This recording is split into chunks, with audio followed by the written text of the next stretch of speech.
ভাবি চাওকচোন ৰজা চুকা ফালি স্থাপন কৰা হুংলুং চুংখামৰ সোণোৱালী বাগিচা আজি আভ্যন্তৰীণ ব্যৱস্থা কি?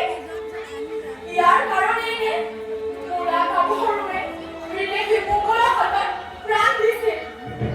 আটান বুঢ়া গোহাঁই লাচিত বৰফুকন ইয়াৰ বাবেই নে প্ৰাণপণ দৰ্শন কৰি শৰাইঘাটৰ ৰণত মোগলক জয় কৰিছিল?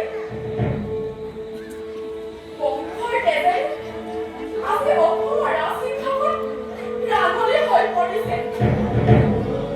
বজাৰ শান্তি হেৰাই গৈছে। সেইবাবে কৈছো আপুনি সত্যসতী আত্মগোপন কৰি এই অন্যায় অধৰ্মৰ বিচাৰ কৰিব লাগিব। ৰং নাইকিয়া হোৱা ৰংবোৰত আকৌ ৰঙৰ মেলা পাতি বজাৰ মনত আনন্দ ঢালি দিব লাগিব।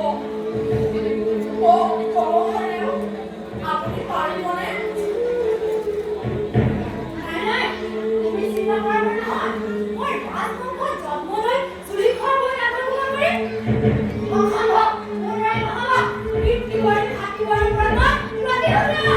আমাৰ এই নাইকো।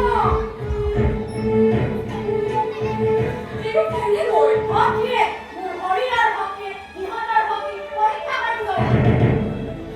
আপোনাৰ শৰীৰৰ শক্তিৰে আনৰ শক্তি পৰীক্ষা কৰা বৰ্তমান সময় নহয়। কমহৰেও কি ক'লা তই? মই উচিত কথাকে কৈছো। মানুহৰ শাৰীৰিক শক্তিতকৈ মানসিক শক্তিৰেহে অন্যায়